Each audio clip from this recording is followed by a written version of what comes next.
or county executive and entrusted to monitor renovations and additions to our Baltimore County historic resources. We review and approve nominations to the Baltimore County Preliminary Landmarks List and comment on National Register nominations. Additionally, we are charged with evaluating submissions to the Baltimore County Historic Tax Credit Program that encourages the appropriate maintenance and renovation of designated historic properties. Would the commissioners please introduce themselves by name and county council district or representation? Chris Weston, District 2. Ed Horde, executive appointment. Faith Hawk, executive appointment.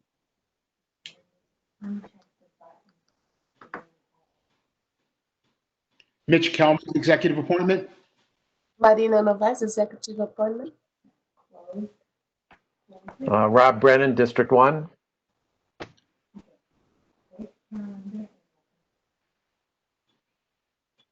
Vince, did you jump in there? Vince and Phoebe. That's who we left. Phoebe Evans Latosha, executive appointment. Perfect. And Vince, you're here? Vince, I think you're muted. Okay. He's trying. Okay, there you go. There you go. Vince Johnson, District 1. Perfect. And just as a note, since we were having everyone introduce themselves, I would like to say that unfortunately, John Schmidt, Council District 6, resigned effective immediately. He took a new job in Massachusetts, and him and his family will be relocating at the end of the month. So unfortunately, he could not make it tonight to have everyone see him off, but we wish him the best and, you know, excited for his next chapter, though we are sad to lose him. So district appointment is vacant at this time. We'll let you know once we have a new appointment. Great. Thank you. And Taylor, Mr. Syed is just joined online as well. Perfect. Hello, Mr. Syed. Can you hear us? Okay, we'll continue.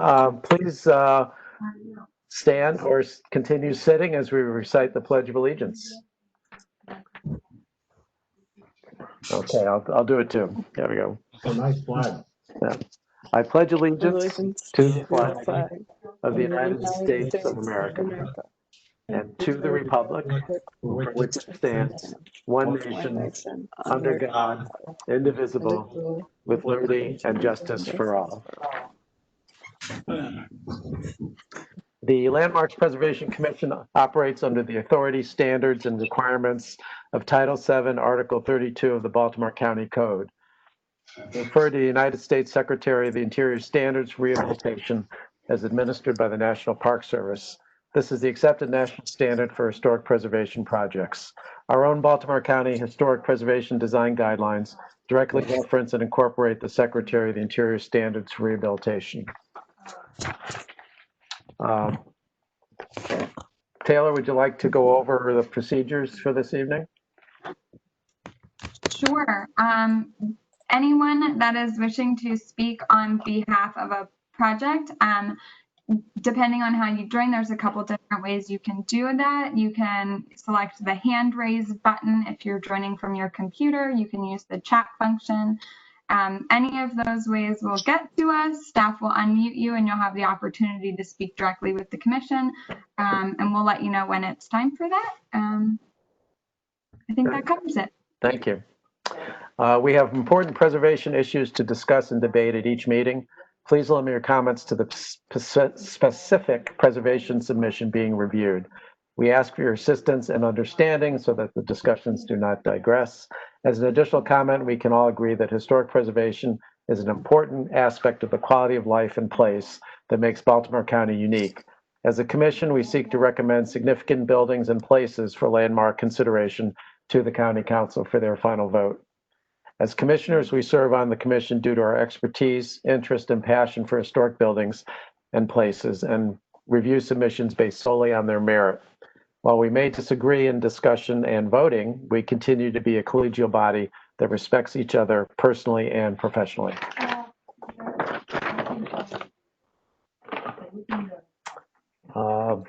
Shall we consider the any agenda changes for this evening? No changes to the agenda. Very good. Knowing that we've all read the very long minutes from last month's meeting, the commissioners have any changes or comments to make?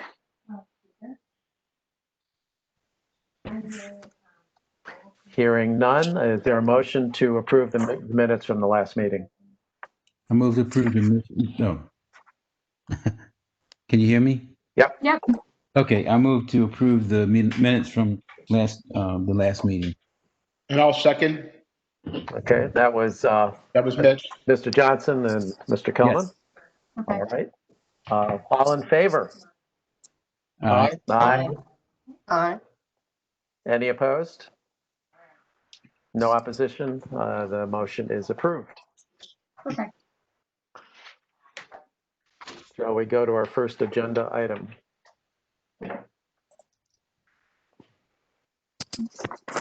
We will quickly go through the consent agenda items. There's only 2 of them for tonight. The first is agenda item number 5, Jansen property at 212 Melanchthon Avenue in Lutherville. It's a contributing structure in the Lutherville County Historic District, MIP number BA311. The proposal is for the installation of a 6-foot wood privacy screen to the northwest side of the rear yard. Staff's recommendation is to vote to issue a certificate of appropriateness, citing Baltimore County Historic Design Guidelines, Fences and Landscape, page 4, and County Code section 327-403. The next consent agenda item is agenda item number 6, the Oshlesh property at 1602 Bologna Avenue in Lutherville. This is a non-contributing structure in the Lutherville County Historic District. The proposal is to amend the fence plans originally approved by the commission last month at the September 10th meeting to lower the Gothic picket wood fence from 6 feet to 4 feet, and to amend the plans for the 12-foot by 20-foot above ground pool originally approved by the commission last month to omit the concrete flooring. Staff's recommendation is to vote to issue a certificate of appropriateness, citing Baltimore County Historic Design Guidelines, Fences and Landscape, page 4, and County Code section 327-403. Thank you, Ms. Bensley. Is there a motion to, 1 second. If the commission members, do any commission members have would like to see further discussion on those consent agenda items? Hearing no concern or objection, is there a motion to approve the consent agenda items? So moved. Second. And that, who made the motion? Edward made the motion. John Holman seconded. Okay, great. Thank you, gentlemen. Let's all vote then to have approved the consent agenda items by saying aye. Aye. Aye. Aye. Any opposed? None opposed. Motion passes unanimously.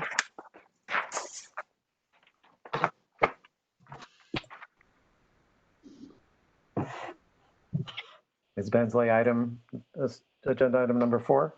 Yes, agenda item number 4, I'm going to turn the reins over to Caitlin for this one. She handled all of the research and all of the vetting and everything relating to this. So she has a brief presentation to deliver to you all, and then we'll have a discussion, testimony from the public, and then we'll go from there. So this is the public hearing to add the Christ Evangelical Lutheran Church and Setting to the preliminary landmarks list. The nomination was submitted by the Church Council. And please note that the historic structure consists only of the 1859 church, not the 1960s concrete block addition. Does it include the setting? Yes, the setting will be the entire parcel. I'll get to that in a moment. Okay. So Christ Church is located in northern Baltimore County, Maryland, in the village of Trenton. Was formerly known as Zooksville. The area is rural in nature and consists of farmland and a mixture of mid to late 19th century or some early 20th century structures. It sits on approximately 3 acres on the west side of Trenton Church Road, just south of the intersection at Trenton Road. It's located west of Black Rock Road and east of Hanover Pike. The property is accessible by a paved driveway that leads to the parking lot, which is located on the east side of the main church building. The driveway also forks to the west and passes in front of the church's main entrance and extends into the cemetery under the cemetery entrance arch. The historic church and its 1960s addition is centrally located on the property with the cemetery to its west side, parking lot, and a wooded grove area to the east, and children's play equipment and a modern shed are located to the southeast of the church addition. Constructed in 1859, the Christ Evangelical Lutheran Church is a 1-story, 3-bay, 4-bays deep frame vernacular structure, presently clad in vinyl siding, with a 1960s concrete block addition off its south corner. The church sits on a random coarse rubble stone foundation that has with an inscription 1859 AD in its west corner. It has a standing seam front and gable roof, and rising from the northwest roof ridge is a hexagonal open belfry with square wooden posts with a pointed spire that is topped with a copper cross. It has boxed vinyl cornice, which expands the eave side of the building and continues to the front and rear elevations as cornice returns. It has some circa 1930s stained glass windows, which originally were probably plain glass, probably multiple light. The church is a representative of many rural community churches built throughout Baltimore County, the state, and the country during the 19th century. Christ Church is an example of the vernacular gable end style church. Churches of this style were for frame construction would have had some a vertical wood siding, a center entrance front, and gable roof, sometimes with box cornice returns, a center steeple, and is symmetrical in design. Vernacular church design focuses on the general form of the church building and the organization of interior space, which also allowed for local variations without compromising its main form and function. The Christian tradition of aligning churches on an east-west axis holds true for many vernacular churches, with the west-facing elevation is often the most prominent. Including Christ Church, it's more of northwest is where the northwest is where the front facade is. Christ Church is significant to the history and development of the village of Trenton, where it was the first church to be constructed within the immediate boundaries of the small milling community. And milling villages tended to be self-sustaining. The shops and industries in the community served those in the community, with the church being an important component of the community.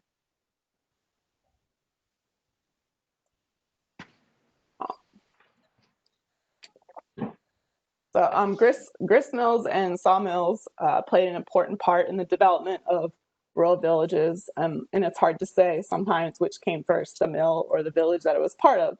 Other areas with a similar pattern of development in Baltimore County are Dance's Mill. Dance Mill served as a rural post office for the Long Green area during the mid-1800s and helped stimulate the growth of that area. And most of these mill-centered villages contain a store or two and a number of tradesmen shops. And they really provided the focus for the rural economy. Gorsuch mills also typified this pattern of rural development around the mill.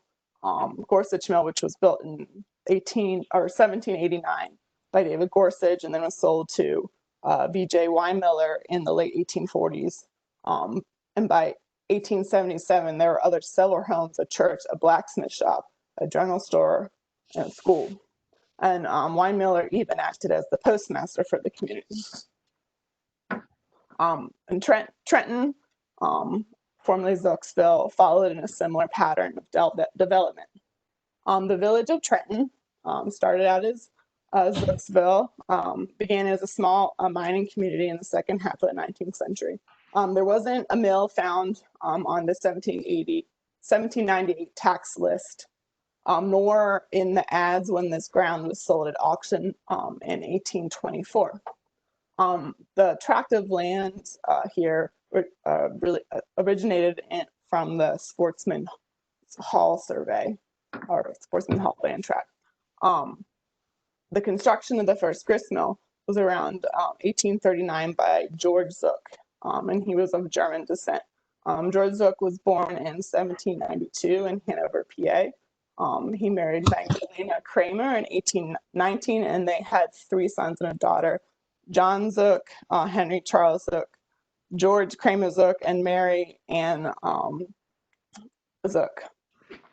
In 1836, which is taken from a date stone on this house, Zook took advantage of the area's natural features to build his house of local quarried stone, which still stands today. It's the Trenton Mill House. It's also a Baltimore County landmark. And then a few years later, in 1839, next to the Piney Run, he constructed his mill of the same stone. The first millwright was said to have been Wesley Michael Murray Armicost. The mill appears as John C. Zook's on both the 1850 Sydney map and the 1857 Taylor map, as his father George Zook had died in 1850. So by 1853, John and George Zook had purchased adjoining farmland and created a road down the center, which is present-day Trenton Road. The land was divided and sold, and lots were sold. George Zook and others started building modest and comfortable houses, many of which are still standing today. In 1855, as reported in the paper, the Baltimore County Advocate, the village had grew significantly within a few years after the post office was established in 1854.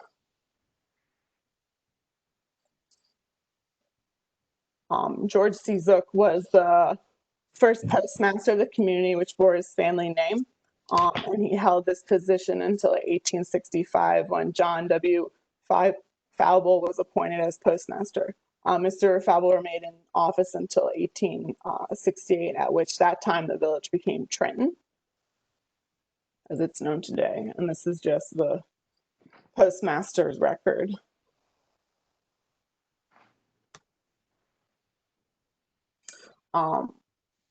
The Baltimore County Advocate again wrote about Zooksville in 1858, calling it a flourishing little village which has sprung up in the last few years. It is equidistant from the Reisterstown and Falls roads and is on the heads of Piney Run, about 21 miles from Baltimore.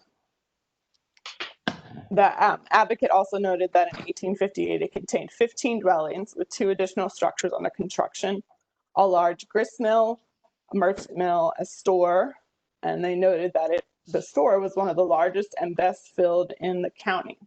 Not sure what that means.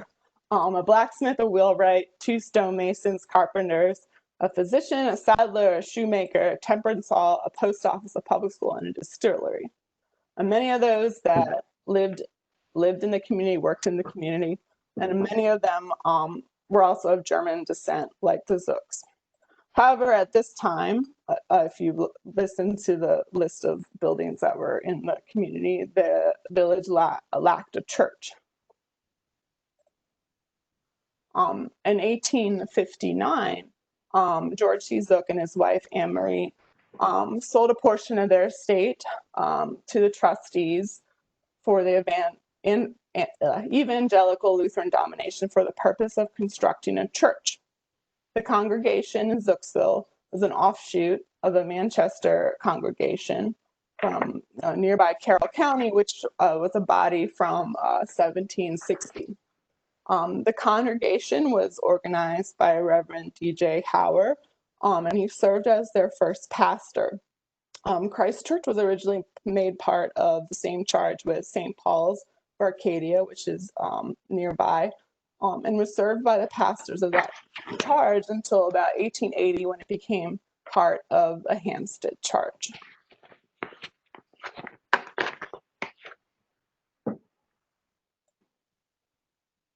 Zooksville continued to thrive after the church was constructed in 1861.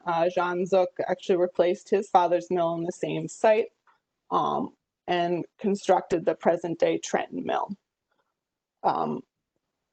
Zook actually ran an advertisement in the Baltimore County Advocate in June 11th of 1864 and had revealed that the first mill had been replaced 2 years prior before, and he announced that he was retiring and selling the mill and dwelling.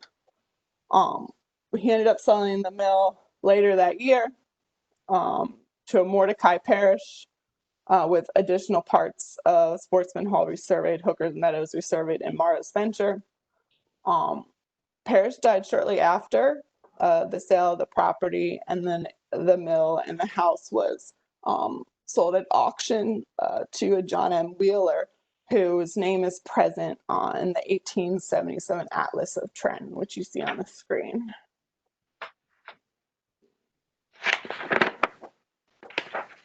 Mill changed hands a few more times. A few more times in the late 19th century, and it ceased operation around in the 1940s. The village of Trenton thrived during most of the second half of the 19th century. However, it continued to maintain those few buildings and didn't really grow significantly through the early 20th century. Grow as in adding more structures, and you can really see this lack of growth from, this is the atlas from 1898, and then this is a Bromley atlas from 1915. There's the same amount of buildings in the community. Despite this lack of growth, Trenton has retained its late 19th century character into the 21st century. So staff's recommendation is to vote to place the Christ Evangelical Lutheran Church, excluding the 1960s concrete block addition, and sending on the preliminary landmarks list under criterion 1 for its association with the development of the village of Trenton during its period of growth, which is the same trend for similar communities locally and nationally. And criteria 2 for the church is an example of a particular building type. And B, to delineate the entire parcel, 3 acres total, as its historic setting. And our action for authority is County Code Section 327-302. Great, thank you, Ms. Merritt. Excellent research and interesting story to be told here. Is anyone available to speak in support of this nomination? We do have a few members and online that have joined us. I see Mona, who is one of the church members who nominated or submitted the nomination. I can unmute you, Mona, if you would. I don't want to put you on the spot if you don't want to say anything. Oh, I see someone raise their hand. Mr. John Hebb. I'm going to unmute you. Hello, can you hear us? You're unmuted, Mr. Hebb. Yes, good evening. How are you all? Good. Welcome. Fantastic. Thank you all for the consideration. So my name is John Hebb, and I am related to the Merrimans.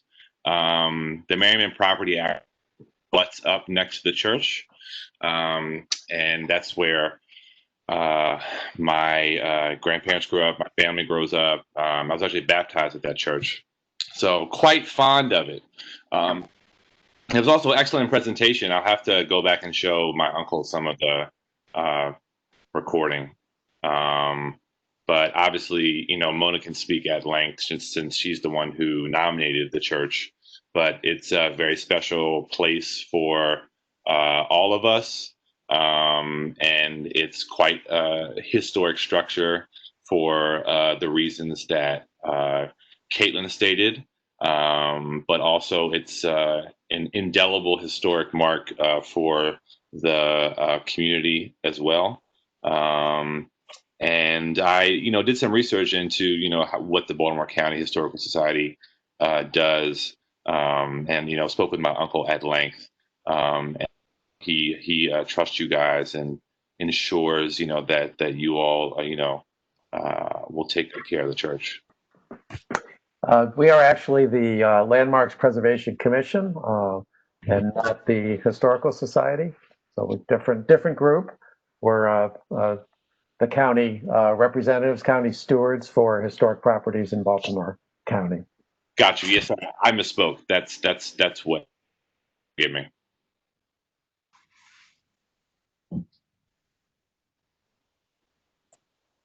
Thank you, sir. Is there anyone else who wishes to speak? I'm gonna unmute you, Mona. If you don't want to say anything, you just let us know. You're unmuted now, Mona. Can you hear me? Yes. Oh, wonderful. Thank you so much, everyone. Thank you. And Caitlin, what a wonderful presentation. Oh, thank you.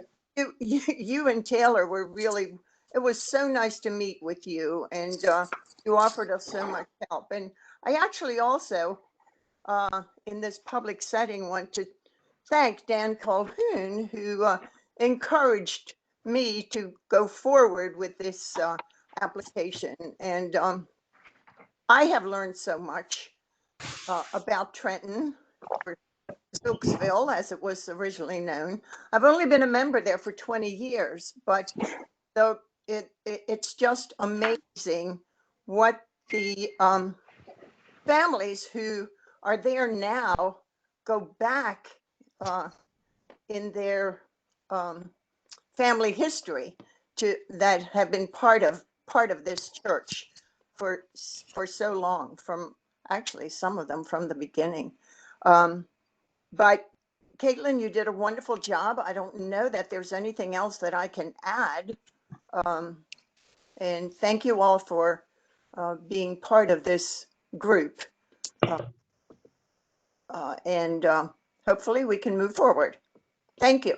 Excellent. Thank you for your comments. Thank you. Anyone else in the queue? Okay. We have some others, but I mean, if you would like to speak, again, there's a hand raise button next to your name. If not, we can move on. Okay. Commissioners, any questions on this nomination? I have one question. Is everyone in their congregation in favor of this, or is anyone opposed to it?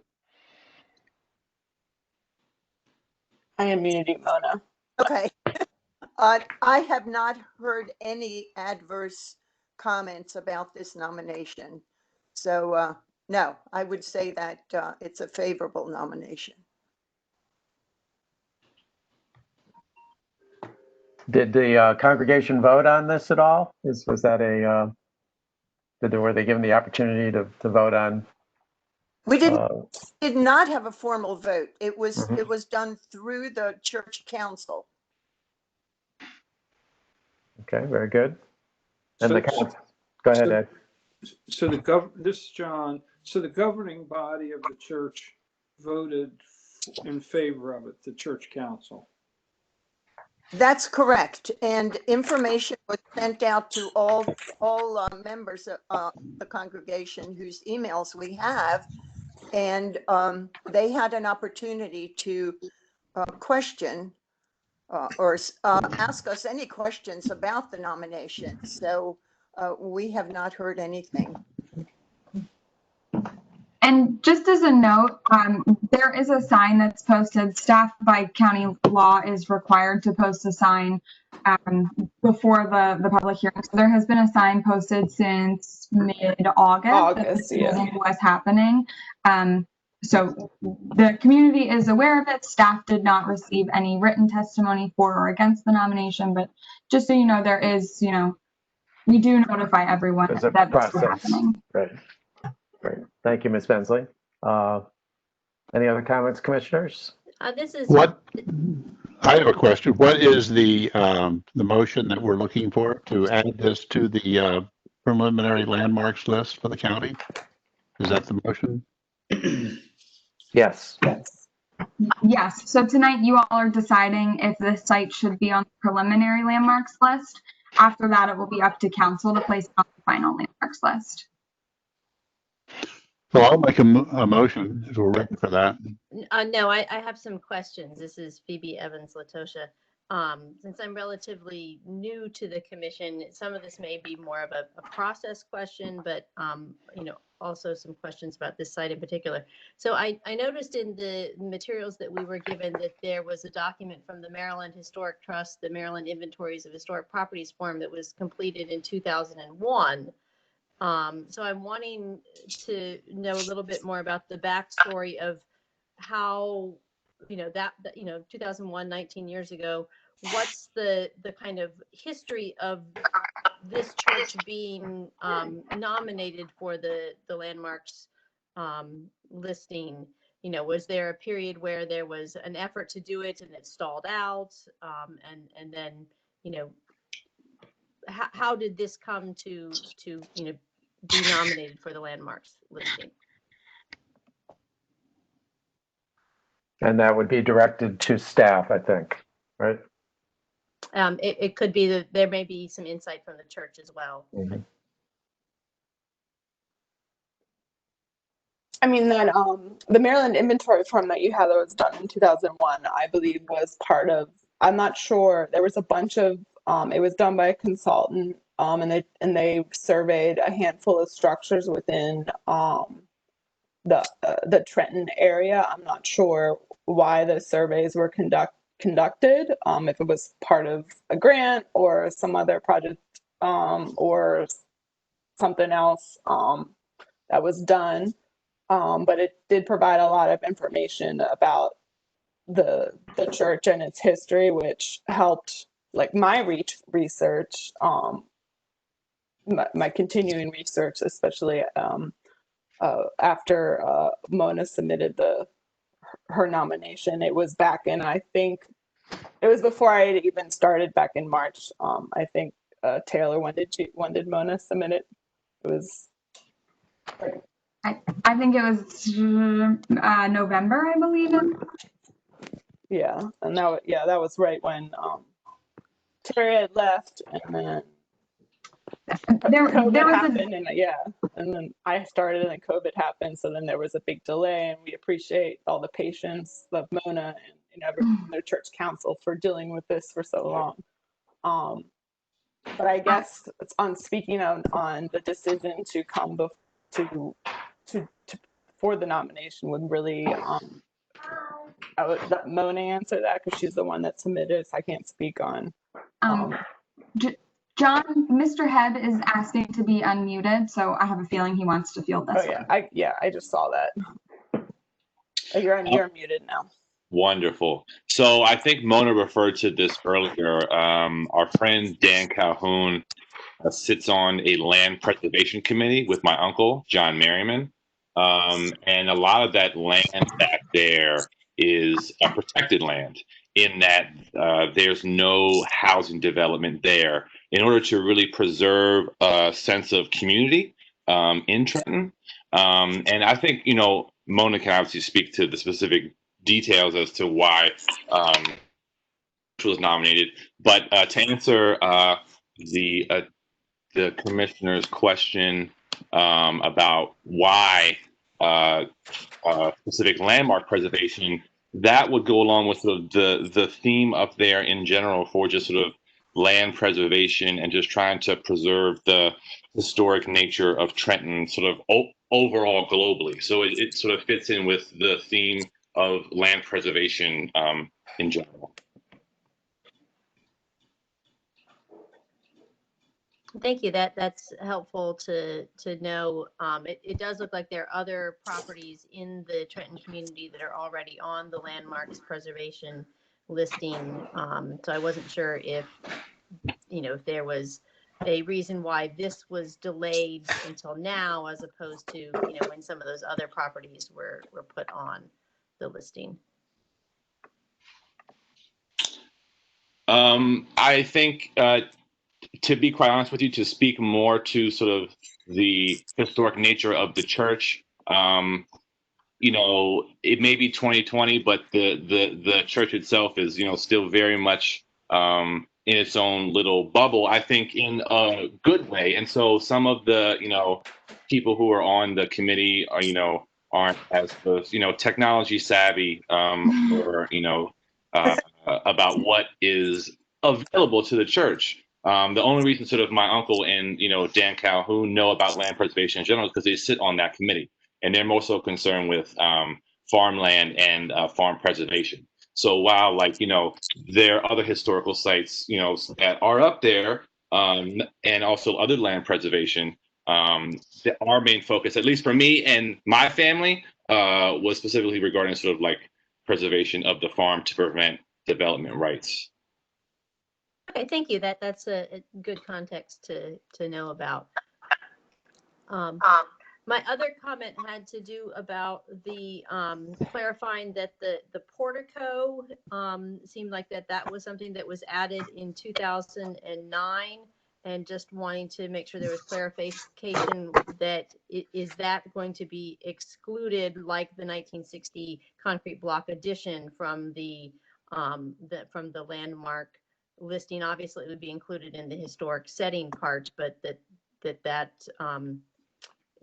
I noticed from the 2001 Maryland Historic Trust inventory form that it was not, that wasn't there at the time. So yeah, just to clarify that, so we're not really excluding the concrete block addition. We're more really just pointing out that it's not part of the original historic church. And like the portico, even though it's not original, it's still part of what the LPC would have purview over, and for any future alterations to the building or the site. It's just making note that for future, 20 years down the line, when someone's reading through our documentation, they're going to know that, okay, we may note that the portico is from 2009, or that the cemetery arch is not an original feature. Same thing that with the 1960s addition is not part of the original historic church. It's just for, they're still going to be under review for any future changes or alterations for that. It's just, we're just making a note that it's not original to the structure, if that makes sense. Yeah, I just wasn't sure how that got clarified in the, in the staff recommendation, because I noticed that the portico was not particularly mentioned, whereas the 1960 concrete block addition was particularly mentioned as excluded. Yeah, well, the portico is not really it's something, it's separate than from the addition is another building and structure, versus the portico is just like a part of the church. It's part of, yeah, exactly. It's just part of the church. So it's not necessary to exclude that from that, but we do make notes in our records at the county that it's not an original feature, so that there's no confusion, years down the line. All right. Well, thank you. Are we ready to move to a motion? Yes. Okay, there's a yes. I'll make the motion is to vote to place the Evangelical Lutheran Church, excluding the 1960s concrete block addition, and the setting on the preliminary landmarks lists under criteria 1 for its association with the development of a village of Trenton during its period of growth, which is the same trend for similar communities locally and nationally. And criteria, the church is an example of a particular type of building, and B, to delineate the entire parcel, 3 acres, as its historical environmental setting. Citing Second. the county code. Citing County Code Section 32-7-302. Right. Thank you, Mr. Horde. Is there a second on that? Yes, I'll second that. Dave Hawk. Thank you, Ms. Hawks. So we'll go to a vote. All those in favor of the motion on the table, say aye. Aye. Aye. Aye. Is there any one against? Sounds like the motion passes unanimously. Thank you. Thank you all, and thank you for supporting the church and its wish to move forward. So under other business, you can see that our next meeting is November 12th, and there's no meeting in December. And as part of that, I would like to put out the call for a new vice chair. As you know, Mitch is ascending to the chair position as my 12 years on the commission end next June. So there'll have to be a new chair and vice chair in position by the January meeting. So anyone who's interested, please contact Mitch and staff to express your desires. Thank you. Anyone else have anything to comment on or offer? I'd like to make sure everyone knows about Baltimore Heritage, and they have these 5-minute videos, which are mostly 10 minutes, but they call them 5-minute videos, and they're just about different things around Baltimore. And I think it's just very, very well done, very low key, but very informative. And you can learn a lot about Baltimore and some of the important buildings in Baltimore. It's on the YouTube, they have a YouTube channel, and you can subscribe to that, and then you get list. There must be 50 of them in there. He's been doing them. First he was doing 5 a week. Now he's doing 2 to 3 a week. So, right. But there are a lot there, and it's very interesting. I'm fascinated by it. I would agree. I've seen many of them. It's a huge undertaking, and supporting Baltimore Heritage is certainly an important thing to do these days. I'd also like to mention that it's Architecture Month for the AIA and the Baltimore Architecture Foundation, and as part of that, Doors Open Baltimore is virtual this year in our 7th year, and we have 41 events scheduled throughout the month. So you can just zoom in, click in, and go on virtual tours and virtual presentations of many historic sites and places in Baltimore. So Baltimore, DoorsOpenBaltimore.org will get you there. And I'd like to give a shout out to Rob, our chair. Thank you so much for all the work you've done these many years. Goodness gracious. I feel like we can't have a party for you because of this COVID stuff, but maybe we'll all have a glass of wine at our next meeting. Virtually.